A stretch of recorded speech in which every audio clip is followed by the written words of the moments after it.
Anyone earning less than $75,000 a year and a couple earning less than $150,000 a year, you're going to get a stimulus check of $1,400 each and $1,400 for each child. So a typical family of three could get $4,000 to $5,000.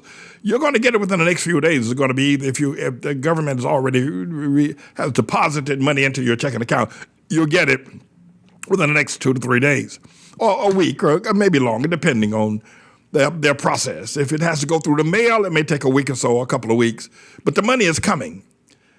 I want to, before I get into talking about the small businesses, the Small Business Administration, the loans that are available for that and for schools and restaurants, et cetera, I want to say a word to you about when you get that money. Don't run out and spend it. Here, if you are right now, you're not wealthy, but you're not in a hard place financially. The children they could use some new clothes, but the one they got is okay right now. They could use some new shoes, but the one they got will serve for another few months. Then don't run out. Don't run to the mall with that money. Don't do it. Inflation is coming. Now I don't want to dampen this by talking about what's going to happen when the inflation happens, next year, 2022. But let's take advantage of the next 9 months, because there are going to be some really ugly and dark financial times coming. No doubt about it. It always does. It always does. But for the time being, I want to tell you to take that money and invest it. I would say to most families, you ought to take that money. If you're going to get $4,000 or $5,000, $6,000, all right, so you'll buy a little bit more ice cream and all right, but don't go to the malls. Whatever you do, don't go to the malls. And your children know you got that money too. They know it's them. They're going. One of the things that has to be clear is that a number of parents are going to have to contain their children, because the children are going to know that money belongs to them. You got a 12-year-old son. He knows that the government sent him $1,400. He may not be willing to let you tell him what to do. That's going to be another practice that we will have to deal with in terms of spiritual authority, but that's the least of our problems right now. But it will rise up in many households that children are going to say, that's my money, and I want it. And then there's a child tax credit of from $3,600 to $3,000 per year for children under the age of 16, from 1 to 6, $3,600 per year.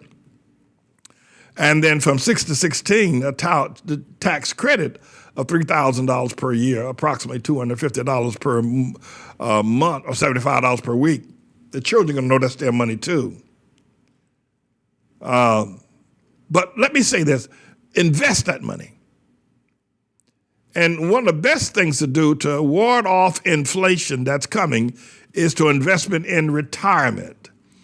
Usually retirement funds are written in such a way when the Congress wrote the retirement of 401k programs and other retirement IRAs and other retirement when they wrote them to be inflation proof. Now they are not 100%, but they're 90% inflation proof. That is to say that the structure of retirement, the 401k programs or the IRA programs are written. If you invest it, first of all, you can't get the money unless it's under dire circumstances once you put it there. So it's not accessible, not easily accessible anyway.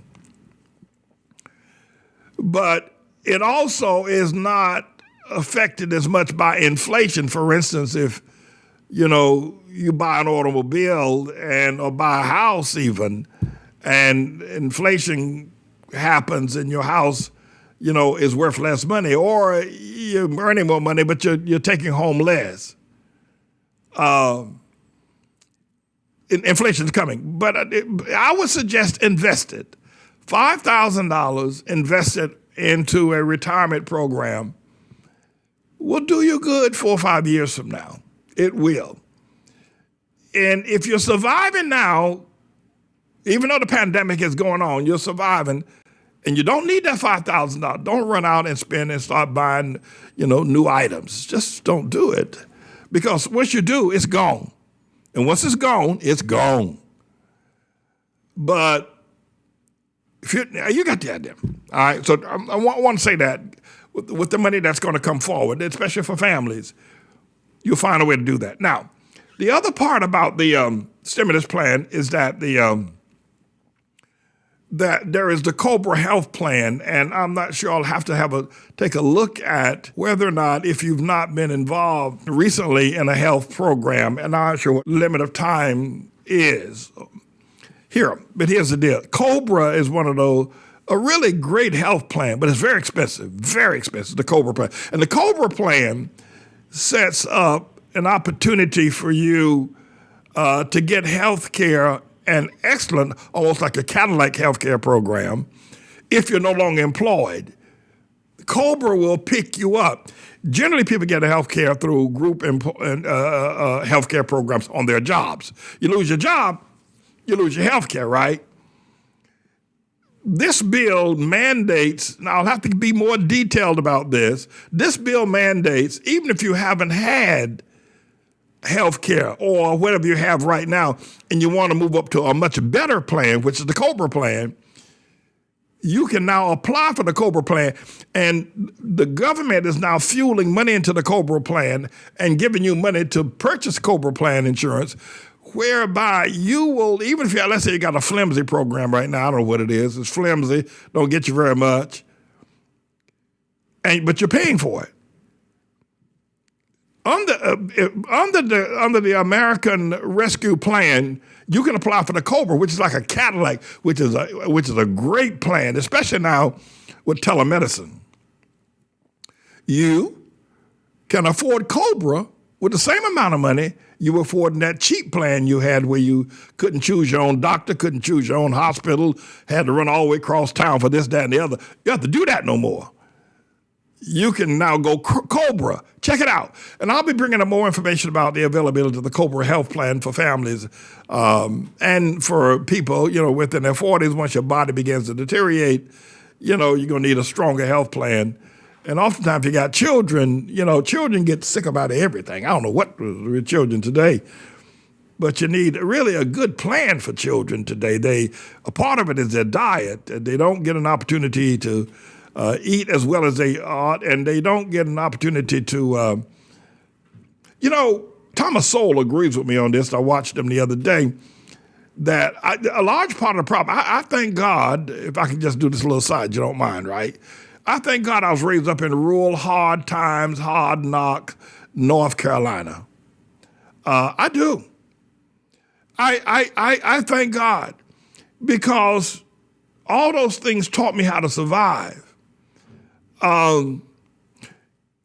Children today growing up in urban areas have no idea what survival is. Let me put it this way. I read a book several years ago by Perry Thomas called Down These Mean Streets. Pick it up. Puerto Rican boy up in the Bronx. Perry Thomas is his name. P-I-R-I Thomas, Puerto Rican. Down These Mean Streets. What that book focused on, and I'm coming back to my point. Growing up as Puerto Rican in the Bronx in the 50s and the 60s with the Latin Kings. But it's a matter of survival. But young people today, and we're talking people in their 40s and 50s, basically they raised up in the city of New York or major urban areas, they live cushy lives, and they're weak. And as they're weak, their health systems are weak as well. I'll get into that more. Anyway, you need a better health plan. Trust me, the Cobra is an idea. Okay, let's go to small businesses. Let's look at people like Elder Paul McFarquhar. He's got a small business, right?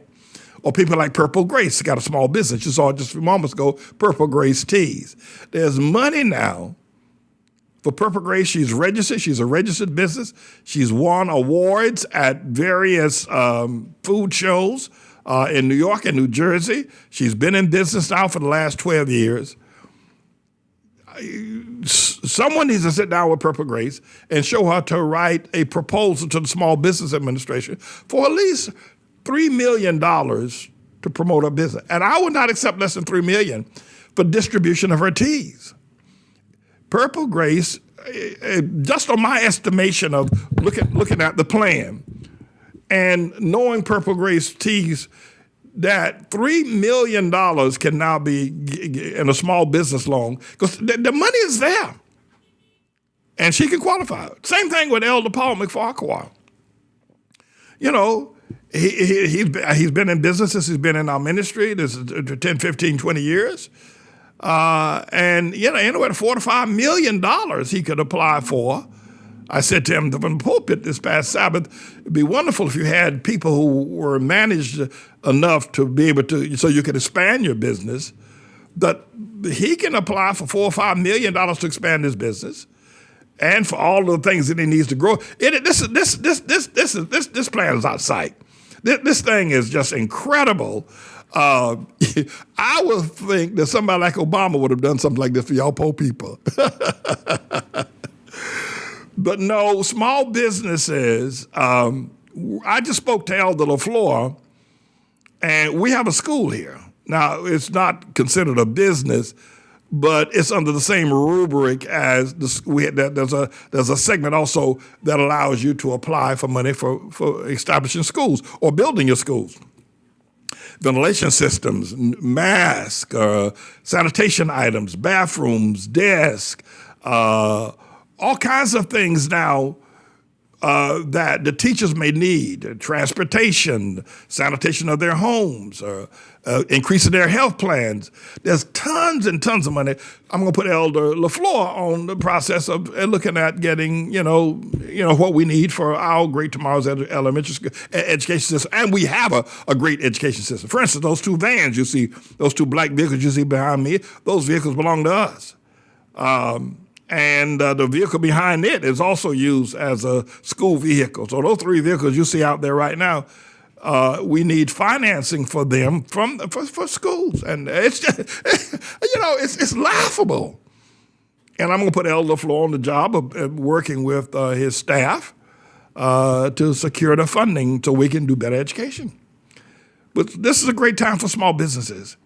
And if you've got less than 11 employees, and you've lost revenue, and then, there are several sections. One is the section that we talked about earlier for rent and renters and landlords. There's even money for landlords to improve their properties so that, or if a landlord has suffered because he didn't get rents paid, he's going to get rent paid by the tenant, and then there'll be money to improve his properties.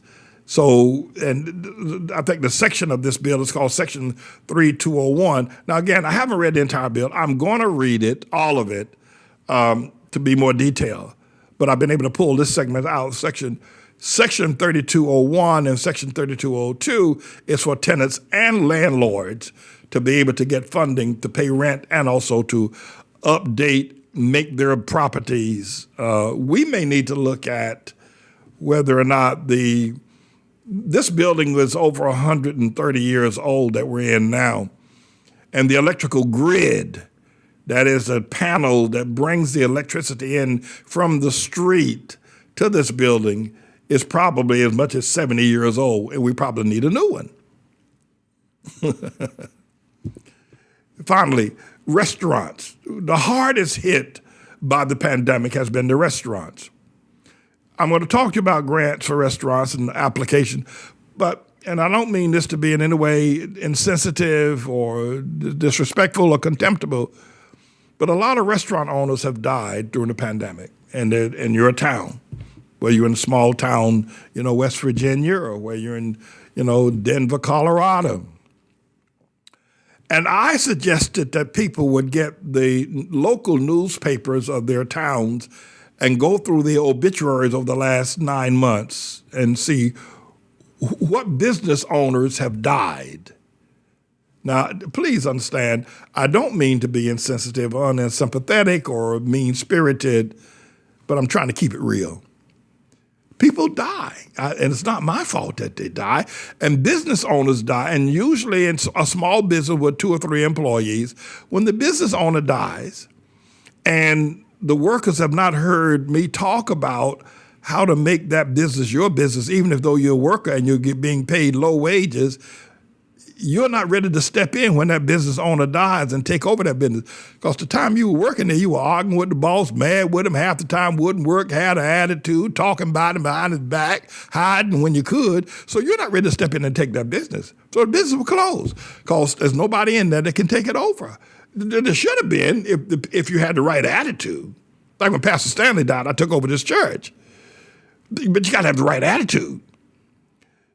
But those businesses that died were just vibrant because the owner of those businesses, he was hardworking. He brought home a good income for his family, and he employed people. He gave people salaries. 4 and 5 people worked for him, paid the food bills for their children, sent their children to school, offered the money that he brought in and gave them in paychecks. He did that. The boss did. You can now find those businesses where the owner has died and make an application to revitalize those businesses, especially restaurants. Now, places like Las Vegas, man, I'm hearing about what's happening in Las Vegas. They got something like 35% unemployment out of Ever been to Las Vegas? It's a place where hotels and restaurants, that's the whole thing that they do out there. Ain't none of that going on. Ain't no tourists going on out there. People can actually move to Las Vegas and actually start a business. This money is crazy money. I'm telling you. You said, Pastor Man, this can't be true. I'm telling you. Listen, I am lying. Before I lie to you, I'll fly to you. This is the craziest thing I've ever seen. This is the easiest, craziest money I've ever seen. All you do is apply for it. In restaurants, again, but I would say, listen, read the obituary if you have restaurant skills. Again, Elder LaFleur and his wife Sabbath, they ran ATLAH Superior for a while. To some of this is our restaurant here, ATLAH Superior. Look at that, and we're doing very well. And they have this. They actually ATLAH Elder LaFleur and Sabbath. They actually have been trained at a fancy. Fancy restaurant training, and Sister Matos now went to school. I remember, if I'm not mistaken, advancing Sister Matos, we call her Obedience. She went to school for restaurateur, learning to cook. When she first got here, 12, 15 years ago, I remember advancing her as much as, $5,000, $10,000. Maybe about that much. We just gave it to her to pay her tuition. That's absolutely true. She probably goes, oh, well, Lord, Pastor Man, tell all my business. No, we did that. We do that for people, though. That's who we are. Listen, you can get help, you come here. And she was going to this fancy school, and it's probably one of the most expensive restaurant schools in New York. Sister Matos, Obedience, was attending there.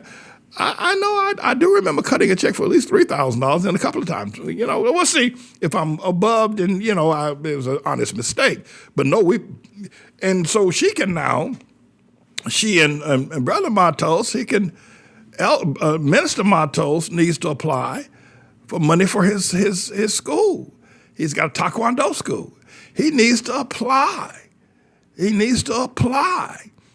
And I don't know whether she wants to go into the restaurant business anymore. It requires a lot. You got to deal with employees, people that you hire, and give them a paycheck so they can feed their family. All they do is cuss you out all day long.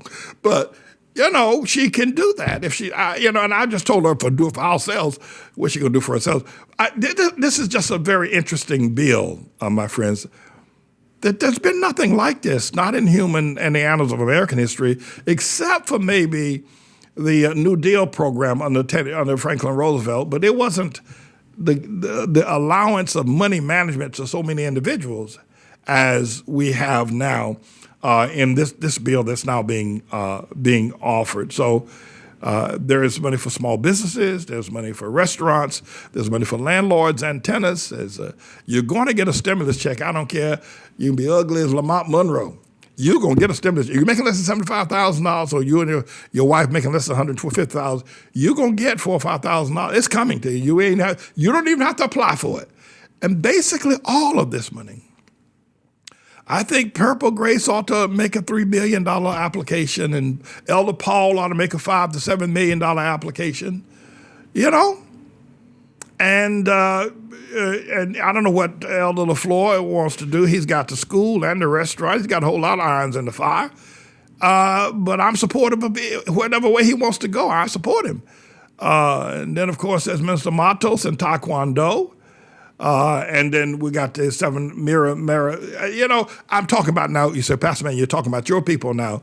Yeah, I am. And I'm giving all this information to you for free. I tell you what, I guarantee you, your pastor, if I'm not your pastor, which I pray that I am, but for many of you I'm not, but I guarantee you, your pastor ain't gonna say one word to you about this. First of all, he's not economically savvy enough to understand this process. All he knows is jump up and down and hoop and holler and run around and just bamboozle you. Even Joel Osteen and TDJ, they don't know anything. They can't talk to you like this. They're not intelligent enough. But the other thing beyond that, they don't give a damn about you. They got plenty of money. Those guys drive around in Bentleys and have private jets. You think they care about whether or not you gonna get help or not? They don't give a damn. And they know that you crazy enough to come to see their show every week, and they don't have to take the time to teach you. And they're not. I guarantee you. You can look far and wide, and I don't mean to be boastful, and you ain't gonna find no pastor who's talking to you the way I'm talking to you about this stimulus package. One of the reasons I'm doing it is because if you don't do it, then the rich folk gonna come and take the money, because it's gonna go, somebody gonna get it. And I'm not here to be black or white or Baptist or I'm here for righteousness. I'm here for the Lord. And all of this I'm giving to you. And even though you've never sent me one red cent, and in fact, many of you have declared you ain't gonna never send any money to this church to help his ministry. You said that, but I'm not like that with you. I'm not like that. I'm giving this to you, and many of y'all gonna take it, and you're gonna prosper. And still, you're not gonna give. Let me take back the word prosper. Many of y'all gonna take it, but you're not going to turn around and say, thank you. Like the 10 lepers, the 9 did not come back to Jesus and say, thank you for healing us. You're not going to do that. But those that will turn around and say, I realize now that Pastor Manning is a man for all seasons. He not only can he preach the gospel, he can teach the Bible. That's 2 different things. It's one thing to preach about miracles and get excited, but it's another thing to teach the Bible. That's altogether a different animal altogether. And now can teach about economics, about business development, and he's not through. Oh, I'm not through. All this week, we're going to be going over this stimulus package program. This is symbolic. It's where Jesus was baptized. It's where John baptized. And so this is not a rebaptism. It's just a symbolic, if you will, act of what we're going to do, being in the water at the place where Jesus was baptized. And what I'd like to do is to baptize today that we would come to terms with the understanding of what God is calling for in righteousness. He's not calling for prosperity. He isn't calling for culturalism. God is calling for righteousness. If we would commit ourselves to fulfill all righteousness, and God has called us to be persecuted for righteousness' sake, as John was persecuted for righteousness, and so Jesus. I got to tell you that I'll never forget this experience of actually stepping in the water where Jesus were baptized, and where John has baptized so many people. This is such a historic and a powerful, powerful sight. Just to touch the water was so critical. And I'm glad that people got baptized to have that experience. It was a safe experience and a great experience. I'm not even going to change my clothes. I want to just stay in baptism mode until I get back to the hotel. So that's what I want to say. All right. This has been live from the Jordan River. God bless you all. Peace. That's nice. Got everybody. Righteousness. Boom, chakalaka goes right there. My mother started liking the school and let me come here every single year. It has been 5 years and now I'm in the 7th grade. I still love the school. It has taught me a lot of things about the world and all around it, and let me see things I've never seen before, like me participating in the history fair last year. I would like to give thanks to all my classmates for making me feel comfortable and at home here. Please, to all the new and old parents in the school, don't take your kids out of the school because it will probably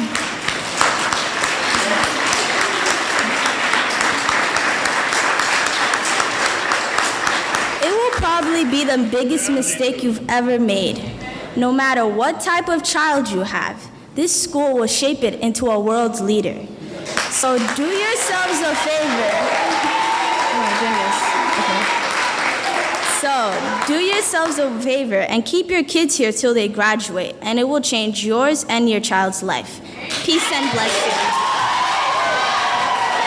Over the years, we have served more than 1 million meals to hungry bellies and hungry people here in the Harlem community. And I wanted you to be able to see that. I want you to see our involvement with youth, our summer youth programs, our courtyard being used as a place where children can be safe, guarded, and protected as they have their miniature swimming pools. And a safe place for children to eat that is guarded, that is protected by our own sense of security, and the wholesome and fresh meals that we serve. We wanted you to be able to see the mission of this church. And we've been doing this for years. Just recently, one of our members, more than a 30-year member of this church, but it hasn't, not one that that you would probably find as members of some other churches with their nose stuck up in the air. But her father is now close to death or very sick in the state of South Carolina. And I said to her, well, because she doesn't have money, I said, we will buy you a bus ticket, a round trip bus or train ticket for you to travel to South Carolina to be with your father in this time of pandemic. There's very little funding around. There's sickness everywhere. And the thing that just blew me away was she said, as she was talking to Elizabeth, she said, but how are you going to do that, to pay for me a round trip ticket to travel and give me expense money? And because Pastor Manning has to feed the children, he has to educate the children, he has to buy school supplies for them. He has to pick them up in the mornings and take them back. And then he's got the ministry he has to take care of, all the bills of running the church, of keeping a major house like our house operational, keep the lights on, how are you going to be able to do that? And she was almost reluctant to take the money because she felt that it would be better served by feeding the children. We gave it to her anyway. But we want you to know that we do a work in this community. There have been a lot of lies told on us. And it's almost unimaginable why some of the people that have lied on us. But I can tell you behind all of it is the LGBTQ community. Hallelujah. They don't want us to be successful, but we are, and we're going to continue to be successful in serving the meals that we're serving and serving the people that we are. And the LGBTQ community will not take us down. They are not going to take our church. Yet they've defamed us. They've written ugly newspaper articles about us. They've marched against us. They've done a whole lot of ugly things. But you see what we have done, and that's not even the half of our service to children and to the needy in terms of our homeless shelters and the things that we've done over the years. And we will continue. And probably the lies and the smears and the ugly newspaper articles and the wicked spirits and the so-called I ain't for the black man, that is not going to go away. I don't expect it to go away. I don't. But I do tell you this, that we will succeed against all of that, for God is with us, and I am his servant.